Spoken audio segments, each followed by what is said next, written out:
O material tem sempre razão. Portanto, não era por falta de material que não estava a funcionar, eu é que não liguei o microfone.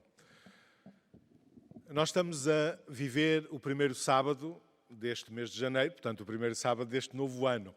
E da devoção dos primeiros sábados, a devoção reparadora ao Imaculado Coração de Maria, pedida por Nossa Senhora na aparição de 13 de julho e concretizada na aparição de Pontevedra, em 1925, desta devoção faz parte a confissão, com sentido reparador, que não sendo possível fazer no próprio dia, isto é, no primeiro sábado, é possível fazer ou antes ou depois, a comunhão eucarística, o terço, e acabámos de o fazer na Capelinha das Aparições, de rezar o terço em reparação ao Imaculado Coração de Maria, e 15 minutos de companhia à Nossa Senhora meditando os mistérios do Rosário.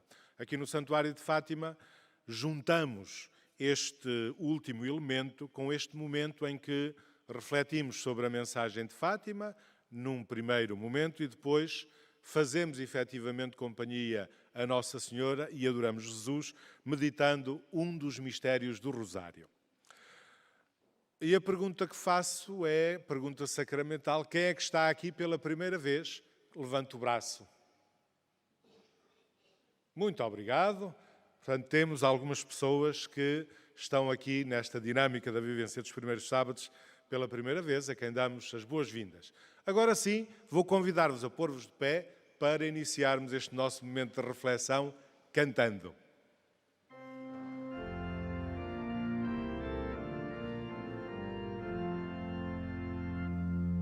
A vós, Deus três vezes santo, ó Santíssima Trindade, rendemos nosso louvor, agora e na eternidade. Pai, Filho e Espírito Santo, ó Santíssima Trindade, ó amor que nos sacia, ó a fome da verdade.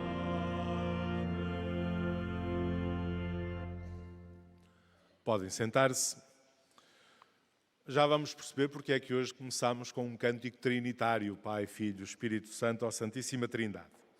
Antes, porém, criar um pouco de contexto. No próximo ano de 2025 será um ano especial, celebraremos um ano especial. Sabem que ano é? É o jubileu, é um ano santo. Um jubileu normal, ordinário. Isto é, nós temos anos santos extraordinários. O último ano santo extraordinário foi... Não, 2000 foi um ano santo habitual. 2015 tivemos um ano santo extraordinário. Foi o ano santo da misericórdia, o jubileu da misericórdia. Foi extraordinário. Porquê? Porque os habituais são de 25 em 25 anos. Portanto, o último normal foi no ano 2000.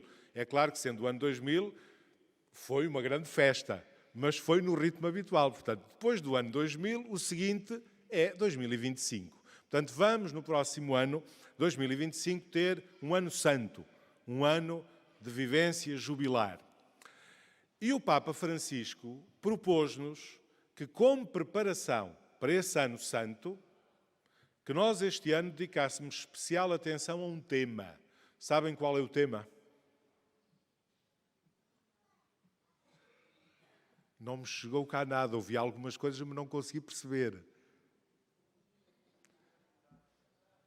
O tema é a oração. O Papa propôs que a preparação a fizéssemos refletindo sobre a oração. Portanto, a proposta do Papa para este ano, 2024, é que dediquemos este ano de forma muito especial à oração, como preparação do nosso coração para a vivência do jubileu de 2025. Isto é, nós, para as grandes festas, precisamos nos preparar. E o que o Papa Francisco nos vem dizer é, então preparemos-nos bem, e a preparação é pela via da oração, meditando sobre a oração, refletindo sobre a oração e, obviamente, rezando. E é por este motivo que este ano, no Santuário de Fátima, o tema que nos guia, o tema que guia a vida do santuário, é precisamente este da oração.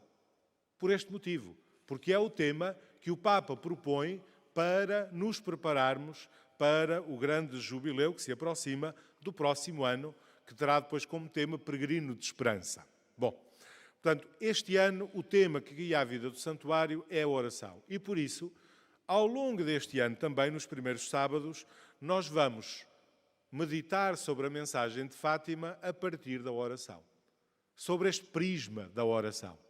Vamos ver os muitos modos como a mensagem de Fátima nos fala da oração.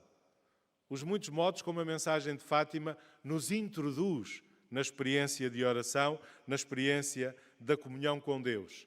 A forma como a mensagem de Fátima sublinha a importância da oração na nossa vida. É muito interessante notarmos que a mensagem de Fátima começa logo com um convite à oração. Isto é, a oração não é apenas o convite que Nossa Senhora mais vezes repete. Porquê? Em todas as suas aparições, Nossa Senhora convida a rezar. Mas logo na primeira aparição, quais são as primeiras palavras que o anjo, na primavera de 1916, quais são as primeiras palavras que o anjo dirige aos pastorinhos? Não temais, sou o anjo da paz, orai comigo. São as três primeiras afirmações. Primeiro é um convite à confiança, não temais. Depois apresenta-se, sou o anjo da paz, e diz ao que vem, orai comigo. E depois disto, ensina-lhes de facto uma oração, como vamos ver. Portanto, a mensagem de Fátima começa com um convite à oração, orai comigo, rezai. Portanto, ao falarmos da oração, não estamos a falar de um tema secundário na mensagem de Fátima. Aliás, não estamos sequer a falar de um tema secundário na vivência cristã. O que só nos mostra o quanto a mensagem de Fátima nos centra naquilo que é o cerne da nossa vivência como cristãos. Portanto, a mensagem começa com um convite à oração. Orai comigo. Ora, quando nós falamos de oração, convém termos presente que a oração é muito variada nas suas manifestações. A oração pode ser individual, quando rezamos sozinhos, pode ser num pequeno grupo, na família, ou pode ser em comunidade, numa grande assembleia. A oração pode ser uma oração litúrgica, por exemplo, quando celebramos a missa, quando fazemos uma celebração de caráter, por exemplo, muito diverso, como uma celebração da Palavra de Deus, tem caráter litúrgico, é comunitária. Pode ser uma oração comunitária, mas que não é litúrgica, é um exercício de piedade, como, por exemplo, uma via sacra ou o terço. Ou pode ser uma oração espontânea. A oração pode ser de adoração, pode ser de louvor, de ação de graças, de gratidão a Deus, ou de súplica. Portanto, a oração manifesta-se de muitíssimas formas. E uma das coisas importantes é percebermos como a mensagem de Fátima nos vai convidando à oração nestas muitas manifestações, nestas muitas formas de rezar. Também para percebermos que a mensagem de Fátima é para nós uma verdadeira escola de oração. Ora, hoje nós vamos começar este nosso itinerário falando da oração na sua dimensão trinitária. Isto é, nós, cristãos, quando rezamos, rezamos sempre a Deus, que é Pai, Filho e Espírito Santo. É isto que é típico da nossa oração cristã. Típico da nossa oração cristã é, antes de mais, rezarmos sempre a Deus. A Deus que é Pai, Filho e Espírito Santo. Já repararam que nós iniciamos os momentos de oração precisamente fazendo o sinal da cruz sobre nós e dizendo em nome do Pai, do Filho e do Espírito Santo. E habitualmente também concluímos a nossa oração da mesma forma, invocando o nosso Deus, o Deus a quem rezamos, o Deus a quem nos dirigimos, invocando como Pai, Filho e Espírito Santo. Portanto, se há traço característico da forma cristã de rezar, é esta, de rezarmos a Deus Pai, Filho e Espírito Santo. E já vamos ver a seguir de que forma a mensagem de Fátima nos introduz neste modo de rezar. Antes, porém, aprofundar um pouco deste sentido da oração como oração a Deus Pai, Filho e Espírito Santo. Antes de mais, a nossa oração, porque é trinitária, é sempre oração que se dirige a Deus Pai. Pode ser uma oração de louvor, de adoração, de súplica, de ação de graças a Deus Pai. Deus Pai é sempre a meta da nossa oração. Mesmo quando nós rezamos a Nossa Senhora, e muitas vezes nós rezamos a Nossa Senhora, não é verdade? Se temos um pedido a fazer, se temos uma ajuda que queremos solicitar-lhe, dirigimos-nos a Nossa Senhora. Mas ela nunca é a meta da nossa oração. Mesmo quando rezamos a Nossa Senhora, nós rezamos para que ela seja nossa intercessora junto de Deus. Isto é, para que ela leve a nossa oração até Deus Pai. Portanto, a nossa oração tem sempre como meta, a meta última é sempre Deus Pai. Nós cristãos rezamos ao Pai, pelo Filho, no Espírito Santo. Portanto, a meta é sempre Deus Pai. É a Ele que nos dirigimos na nossa oração. É na comunhão com Ele que queremos viver. Por outro lado, a nossa oração, porque é trinitária, faz sempre memória da oração de Jesus. É muito interessante notarmos como nos Evangelhos se refere com muita frequência a oração que Jesus faz. É verdade que Jesus falou da oração, já lá vamos, que nos ensinou a rezar, o Pai Nosso. Mas também é verdade que os Evangelhos, sobretudo, nos mostram Jesus em oração. Dizem-nos que a oração marcava o ritmo dos seus dias, que, como bom judeu, Jesus participava nos momentos da oração do seu povo, nomeadamente no dia de sábado, ia à sinagoga. Aliás, diz-nos os Evangelhos, Jesus foi à sinagoga, levantou-se para fazer a leitura, fez a homilia, portanto, participava nos momentos da oração do seu povo. Antes dos momentos mais decisivos da sua vida, os Evangelhos mostram Jesus que se retira para rezar, nomeadamente que passa toda a noite em oração. Na véspera da sua paixão, é em oração que Jesus está e que nos é apresentado pelos Evangelhos. Portanto, os Evangelhos têm o cuidado de dizer que Jesus nos dá o primeiro grande exemplo de oração. Rezar é imitar Jesus, é fazer memória da oração de Jesus. A nossa oração é trinitária, não só porque se dirige a Deus Pai, mas porque segue o exemplo de Jesus Cristo.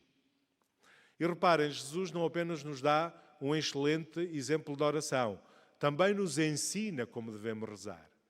Convida-nos a rezar com frequência, a rezar continuamente, com confiança, nomeadamente a pedirmos a ajuda a Deus com muita confiança. E Santo Agostinho, sobre a oração de Jesus e a nossa relação com Jesus na oração, tem uma frase muito bela que eu não resisti a trazer aqui para as minhas folhas para vos ler. Santo Agostinho diz que quando rezamos, isto é, quando estamos em oração, quando rezamos, é o próprio Jesus Cristo quem reza em favor de nós. Reza em nós e é rezado por nós. E continua Santo Agostinho, o próprio Cristo reza em nosso favor como nosso sacerdote. Reza em nós como nossa cabeça e é rezado por nós como nosso Deus. É a expressão de Santo Agostinho. Portanto, a nossa oração é trinitária porque tem como meta Deus Pai, porque segue o exemplo de Jesus Cristo que reza, que nos ensina a rezar, mas também é trinitária porque se transforma em súplica por ação do Espírito Santo. E aqui é São Paulo, na carta aos Romanos, que nos guia. Porquê? Porque São Paulo insiste que é impossível rezar se não formos movidos pelo Espírito Santo. São Paulo diz que, como nós não sabemos rezar em condições, a expressão é de São Paulo, como não sabemos rezar como convém, é o que ele diz, isto é, não sabemos, de facto, não somos assim tão bons a rezar, diz São Paulo, é o próprio Espírito Santo que vem em auxílio da nossa fraqueza. E é o Espírito que reza por nós com gemidos inefáveis. E é este mesmo Espírito, como Espírito do Filho, que infunde em nós o Espírito de adoção filial, no qual clamamos Abba, Pai. São palavras de São Paulo na sua carta aos Romanos. Portanto, sem o Espírito Santo não é possível rezar. Rezar é já deixar-se moldar pelo Espírito, deixar-se mover pelo Espírito Santo, porque Ele é que é o mestre interior. É o Espírito Santo que é o grande mestre da oração. Ora, a oração tem sempre esta marca trinitária. A nossa oração cristã tem sempre esta marca trinitária. E aquilo que eu gostaria de sublinhar hoje é de que forma a mensagem de Fátima aponta neste sentido. Nos conduz a este tipo de oração. Nos introduz neste modo de rezar.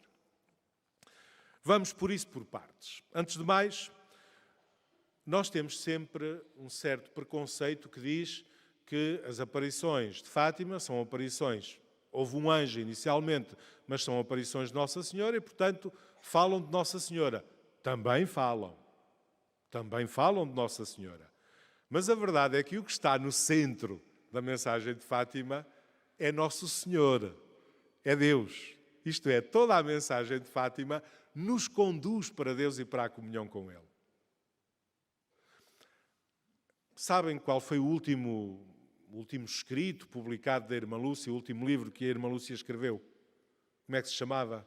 Nós conhecemos todas as memórias. As memórias da Irmã Lúcia são o livro mais conhecido da Irmã Lúcia, mais divulgado, mais traduzido em todo o mundo. Depois a Irmã Lúcia escreveu um outro volumoso, que é uma meditação sobre os mandamentos, que são os apelos da mensagem de Fátima.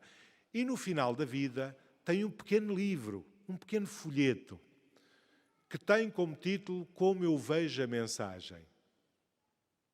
E nesse pequeno livro, este livrinho, já a Irmã Lúcia estava na parte final da sua vida, já muito idosa, foi o diretor espiritual dela, na altura, que lhe pediu: Irmã Lúcia, agora, passados todos estes anos, diga-nos como é que vê a mensagem de Fátima. E é muito interessante que logo no início a Irmã Lúcia começa por dizer: de facto, quando olhamos para a mensagem de Fátima, a primeira coisa que salta à vista é que é Deus que está no seu centro. É que é uma mensagem que nos fala de Deus. E isto ajuda-nos a perceber que, de facto, as primeiras aparições, as aparições do anjo, centrem os pastorinhos precisamente em Deus, no conhecimento de Deus, na comunhão com Deus. E é a partir daí que tudo o resto se desenvolve. Portanto, no centro da mensagem de Fátima está, antes de mais, esta revelação do Deus Santíssima Trindade. Este Deus, Pai, Filho e Espírito Santo, que se revela, reparem, não com um discurso como eu estou a fazer agora. Eu estou aqui a falar da mensagem de Fátima, a falar de Deus Santíssima Trindade.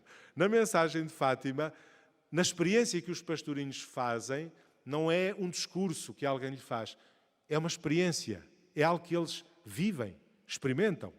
De que forma? Na oração. Os pastorinhos fazem a experiência da relação com Deus Pai, Filho e Espírito Santo através da oração, rezando. E por isso é que logo nas aparições do anjo há este convite a rezar, a que rezem, a que ponham o coração em Deus Santíssima Trindade. Portanto, o caminho que conduz os pastorinhos a este Deus Santíssima Trindade, Pai, Filho e Espírito Santo, é a oração. A oração é que é o caminho que é apontado pelo céu para esta comunhão com Deus Pai, Filho e Espírito Santo.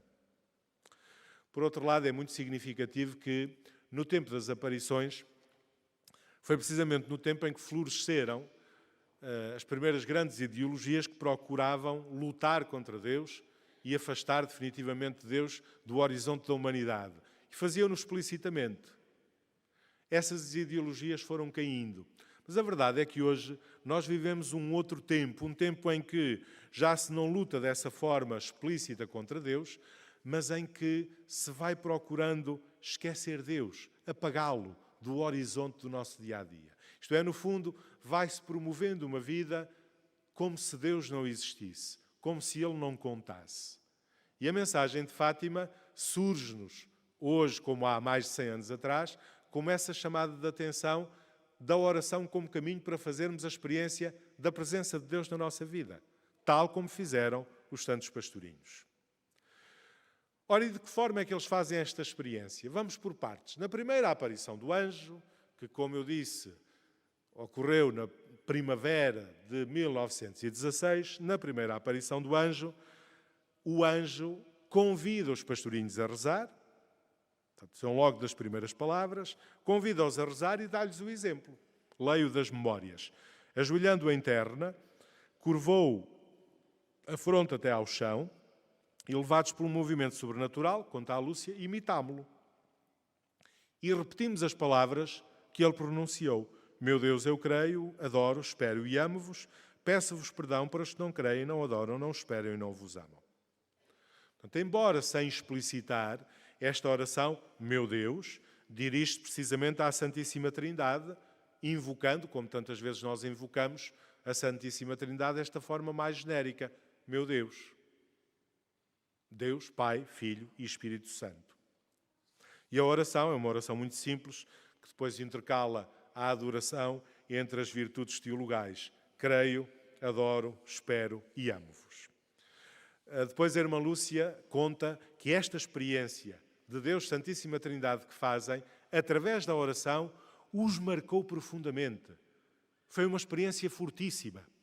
Leio-vos, de forma resumida, algumas palavras do testemunho que a Lúcia deixa. Diz ela, a atmosfera de sobrenatural que nos envolveu era tão intensa que quase não nos dávamos conta da própria existência por um grande espaço de tempo, permanecendo em posição em que o anjo nos tinha deixado e repetindo a mesma oração. A presença de Deus sentia-se tão intensa e íntima que nem mesmo entre nós nos atrevíamos a falar. E no dia seguinte, continua a Lúcia, ainda sentíamos esta forte experiência. Portanto, reparem como é que os santos pastorinhos fazem a experiência de Deus, Santíssima Trindade, através da oração. Na segunda aparição do anjo, que ocorreu quando? Nós não sabemos a data, sabemos as datas das aparições de Nossa Senhora. 13 de maio, 13 de junho. Das aparições do anjo não sabemos as datas, mas sabemos o momento do ano. Sabemos que a primeira aparição foi na primavera e a segunda. A segunda aparição foi no verão. E a terceira aparição vai ser no outono. Nós sabemos que era no verão porque a irmã Lúcia disse que os dias já eram muito quentes e por isso não andavam a guardar o gado, estavam na casa por causa do calor e por isso a aparição não vai acontecer na Loca do Cabeço, mas no poço da casa dos pais da Lúcia. Porque precisamente por ser verão, estavam aí nessa altura do dia. Portanto, nessa segunda aparição, o anjo vem, convida os pastorinhos a rezar, rezai muito, e a Lúcia, mais uma vez, fala da impressão e do impacto que isto teve na sua vida. A Lúcia diz que as palavras do anjo e o seu apelo a rezar gravaram-se nos seus espíritos, palavras da Lúcia, como uma luz que nos fazia compreender quem era Deus, como nos amava e queria ser amado. Mais uma vez, a oração é que lhes permite fazer a experiência de Deus na sua vida. E é na terceira aparição, essa sim, no outono, é na terceira aparição do anjo, que então esta referência a Deus deixa de ser meu Deus, tão genérica, mas é uma referência trinitária. Na terceira aparição, o anjo ensina aos pastorinhos uma oração. E uma oração que começa Santíssima Trindade, Pai, Filho, Espírito Santo, adoro-vos profundamente, e daí além, daqui um bocadinho vamos nós também rezar essa oração. Reparem, esta oração começa Santíssima Trindade, Pai, Filho e Espírito Santo. É pouco a pouco que o anjo, com pedagogia, conduz os pastorinhos à experiência do encontro com Deus, mas do encontro com Deus que é Pai, Filho e Espírito Santo. Portanto, é pouco a pouco que o anjo vai conduzindo pela mão os videntes para que eles possam fazer aquela que é a experiência base de cada cristão, que é a experiência da comunhão com Deus. que acontece não exclusivamente, mas de forma fundamental, através da oração.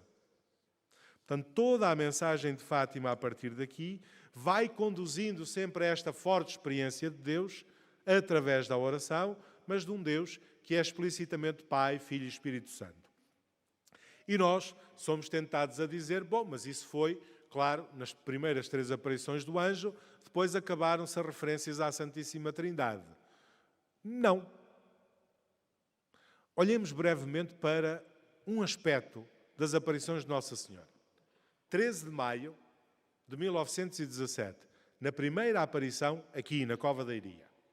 As aparições do anjo tinham sido na Loca, no Monte dos Valinhos, na Loca do Cabeço e em Aljustrel, junto da casa, no Poço, junto da casa da Lúcia.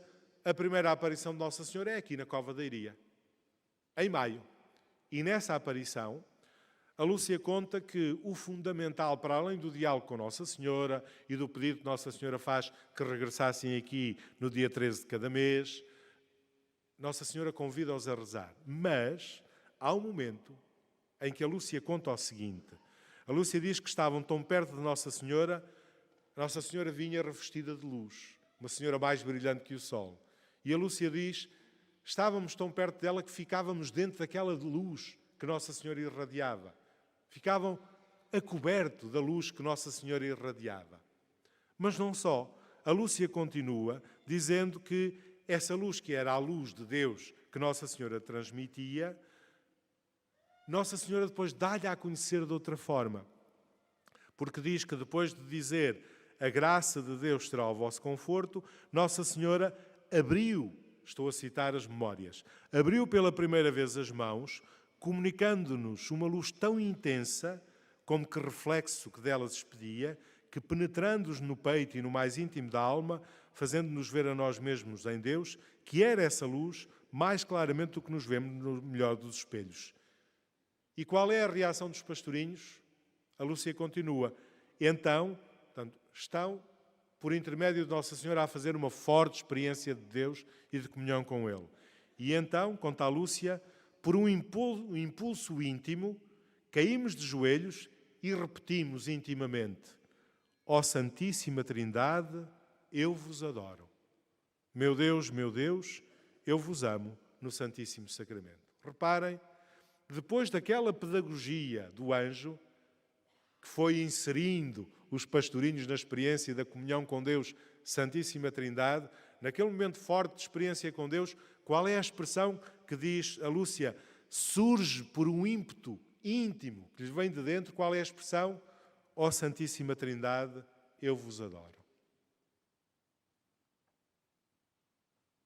E não ficamos por aqui, o tempo é que se vai esgotando. Na aparição de Tui, ou melhor, na visão de Tui, que é a última das aparições, que vai acontecer Tui em Espanha em 1929, também esta visão tem como contexto a oração. A Lúcia está em oração. Ficou na capela em oração, diante do Santíssimo. E tem uma visão, leio rapidamente apenas um excerto, porque o tempo se vai esgotando. De repente iluminou-se toda a capela com uma luz sobrenatural e sobre o altar apareceu uma cruz de luz que chegava até ao teto. Era uma luz mais clara. Via-se na parte superior da cruz uma face de homem, com o corpo até à cinta, sobre o peito uma pomba também de luz e pregado na cruz o corpo de outro homem. Um pouco abaixo da cintura, suspenso no ar, via-se um cálice e uma hóstia grande, sobre a qual caíam algumas gotas de sangue que corriam pelas faces do crucificado e de uma ferida do peito. Escorrendo pela hóstia, essas gotas caíam dentro do cálice. Sob o braço direito da cruz estava Nossa Senhora com o seu imaculado coração na mão. Sob o braço esquerdo, em letras grandes, como se fossem de água cristalina, que corresse por cima do altar, formavam estas palavras: graça e misericórdia. É uma experiência mística que a irmã Lúcia faz. E o interessante é a forma como ela conclui esta visão. Porque ela diz: compreendi que me era mostrado o mistério da Santíssima Trindade e recebi luzes sobre esse mistério que não me é permitido revelar. Reparem, a experiência da Lúcia na última aparição é também uma experiência de oração e de comunhão com Deus, Santíssima Trindade. E concluo. A mensagem de Fátima, toda ela procura convidar-nos a esta comunhão com Deus através da oração. Uma oração que é verdadeiramente trinitária, feita de adoração, de louvor, de ação de graças, de súplica confiante. Mas é este caminho de oração a Deus Pai, Filho e Espírito Santo, que nos é apresentado pelo anjo e por Nossa Senhora aqui em Fátima. Portanto, o grande desafio é deixarmos-nos interpelar pela mensagem, imitando o exemplo dos santos pastorinhos e procurando esta comunhão com Deus através da oração ao nosso Deus Pai, Filho e Espírito Santo. Preparemos-nos para a adoração do Santíssimo Sacramento que se faz presente no meio de nós. Seja louvado nosso Senhor Jesus Cristo.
Rezemos juntos como o anjo ensinou aos pastorinhos.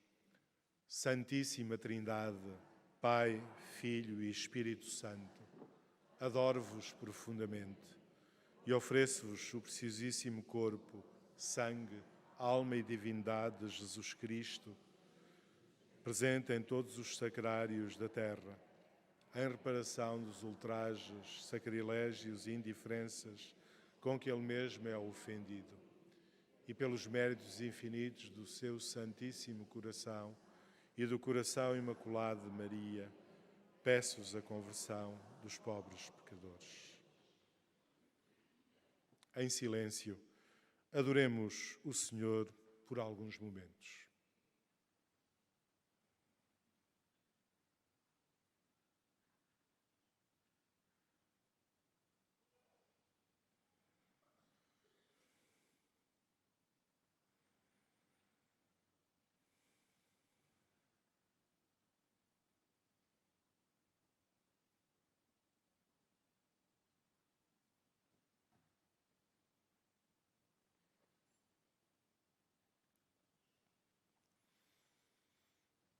À imagem dos pastorinhos de Fátima, queremos aceitar o convite à adoração eucarística diante de Jesus escondido, para lhe manifestar o nosso louvor e gratidão pela sua presença no meio de nós. Neste momento de meditação, oração e adoração, procure cada um estar como entender ser melhor para rezar e meditar, sentado ou de joelhos. Porque estamos ainda no tempo festivo do Natal do Senhor, hoje meditamos no terceiro mistério gozoso, no nascimento de Jesus. No Natal, o Senhor manifesta-se aos mais pobres, os pastores, mas também a todos os povos da terra, na pessoa dos magos do Oriente. Acolhamos também nós a sua manifestação. Diz-nos o evangelista São Lucas: quando Maria e José se encontravam em Belém, completaram-se os dias dela dar à luz e teve o seu filho primogênito, que envolveu em panos e recostou numa manjedoura, porque não havia lugar para eles na hospedaria. Jesus nasceu pobremente e teve como primeiro berço uma manjedoura de animais, porque não havia lugar para eles. Também São João, no início do seu Evangelho, refere-se mesmo, mas com outras palavras. Diz ele que Jesus estava no mundo e o mundo que foi feito por ele não o conheceu. Veio para o que era seu, mas os seus não o receberam. Este drama da falta de lugar para Jesus que vem até nós para a nossa salvação é um drama que acompanha toda a história da humanidade, porque acolher Jesus é exigente. Encontrar na nossa vida lugar para Jesus é incómodo. A rotina do dia-a-dia, os nossos afazeres, as preocupações que nos enchem o espírito, correm o risco de nos ocupar de tal modo que deixamos de ter espaço e tempo para acolher Deus na nossa vida. Diante de Jesus a Eucaristia, perguntemo-nos se lhe dedicamos tempo. Perguntemos se não andamos demasiado distraídos de Deus e peçamos-lhe um coração disponível para o acolher.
Diz-nos o evangelista São Lucas.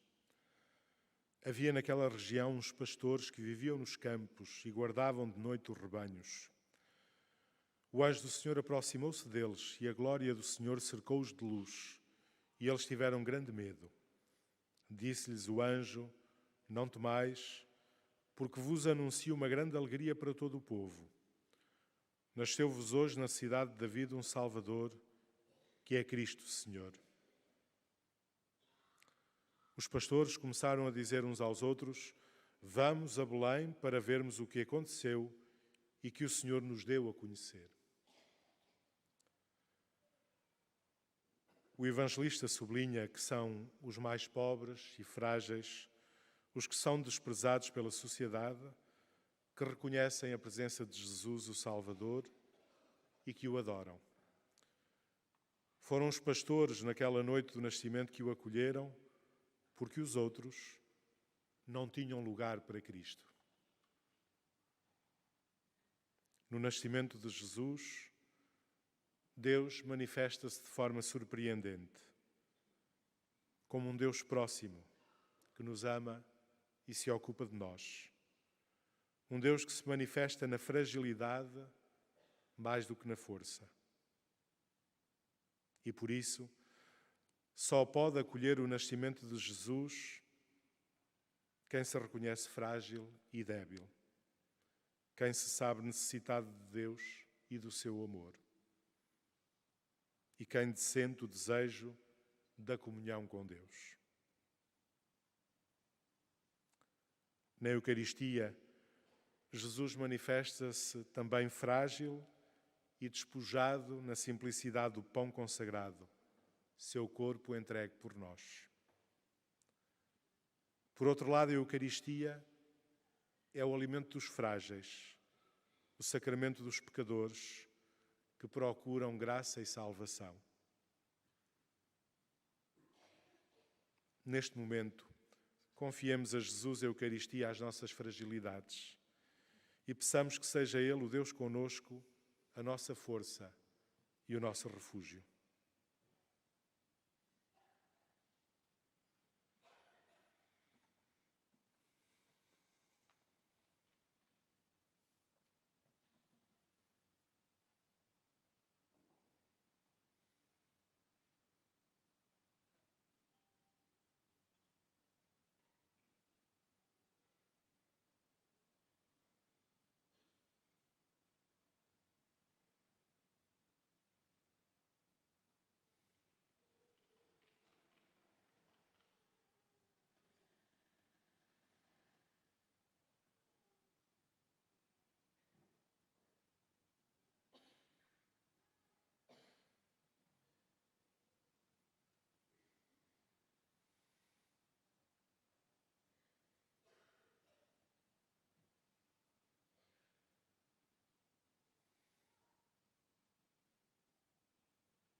Diz-nos o evangelista São Lucas que os pastores, ao encontrarem Maria e José e o menino deitado na manjedoura, começaram a contar o que lhes tinham anunciado sobre aquele menino.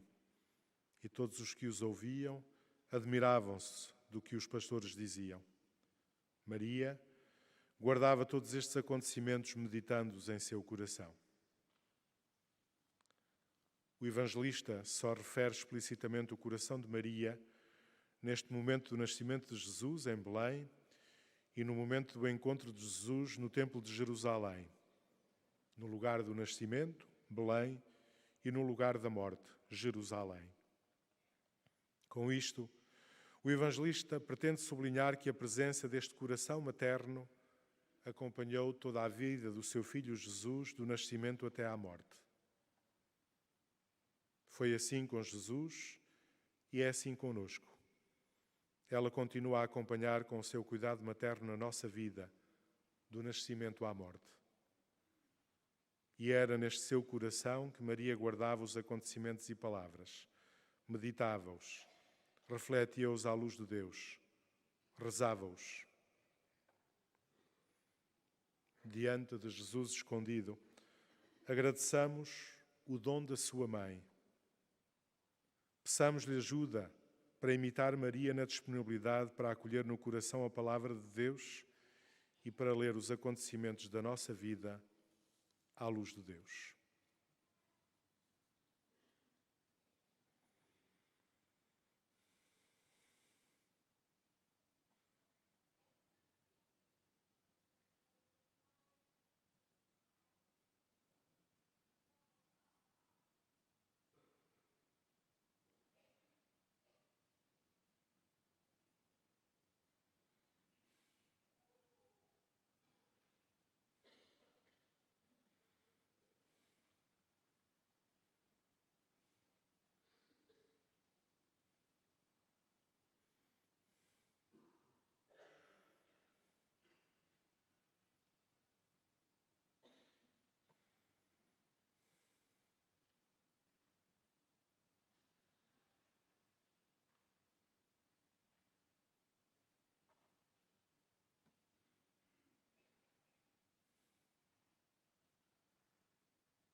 Amanhã celebraremos a festa da manifestação do Senhor a todos os povos, representados nos magos.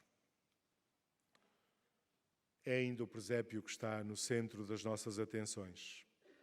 É o nascimento de Jesus que continua a estar no centro da nossa celebração, com as suas consequências. E somos convidados a aprender dos magos a fazer um percurso de conversão. Procuravam um Messias que uma estrela anunciava e por isso se dirigiram a Jerusalém, ao Palácio Real. Mas aí descobrem que é em Belém, num lugar secundário, que é possível encontrar o Senhor. E não num palácio, mas em grande pobreza e simplicidade. Os magos esperariam encontrar um rei grandioso, mas encontram um recém-nascido indefeso. E reconhecem-no naquela frágil criança, adoram-no e oferecem-lhe os seus presentes. O ouro da realeza, o incenso da divindade e a mirra como anúncio da paixão e morte por nós. Ter fé é aprender com os magos a converter permanentemente a nossa imagem de Deus de acordo com o Evangelho. Ter fé é aprender com os magos a não criarmos deuses à nossa medida, à medida dos nossos desejos e expectativas, e a não nos colocarmos a nós mesmos no lugar de Deus. Também a presença de Jesus na Eucaristia nos exige este mesmo esforço de conversão das nossas imagens de Deus. Jesus quer ficar conosco da forma mais humilde e discreta, no pão e no vinho consagrado. Adoremo-lo, como fizeram os magos.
Preparemo-nos para receber a bênção do Santíssimo Sacramento.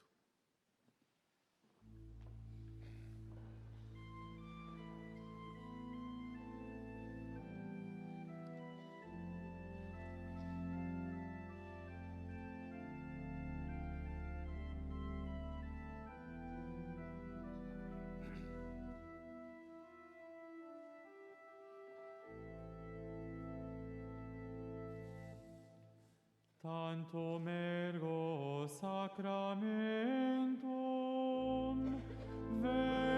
veneremur cernui et antiquum documentum novo cedat ritui preset fides supplementum sensum defectui genitori genitoque lauset jubilatio salus honor virtus suaque sit et benedictio procedenti ab utroque comparsit laudatio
Oremos. Senhor Jesus Cristo, que neste admirável sacramento nos deixaste o memorial da vossa paixão, concedei-nos a graça de venerar de tal modo os mistérios do vosso corpo e sangue, que sintamos continuamente os frutos da vossa redenção. Vós sois Deus com o Pai, na unidade do Espírito Santo. Amém.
Digamos juntos: bendito seja Deus, bendito o seu santo nome, bendito Jesus Cristo, o verdadeiro Deus e verdadeiro homem, bendito o nome de Jesus, bendito o seu sacratíssimo coração, bendito o seu preciosíssimo sangue, bendito Jesus no santíssimo sacramento do altar, bendito o Espírito Santo Paráclito, bendita a excelsa Mãe de Deus, Maria Santíssima, bendita a sua Santa e Imaculada Conceição, bendita a sua gloriosa Assunção, bendito o nome de Maria, Virgem Mãe, bendito São José, seu castíssimo esposo, bendito Deus nos seus anjos e nos seus santos.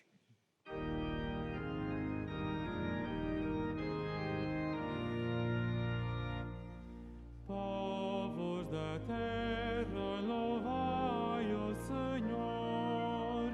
Povos da terra, louvai o Senhor. Povos da terra, louvai o Senhor. Povos da terra, louvai o Senhor.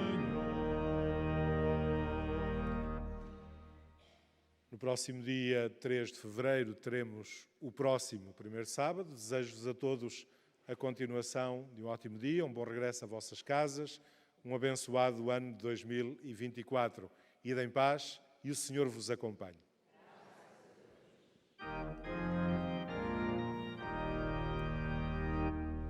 Louvai o Senhor todas as nações.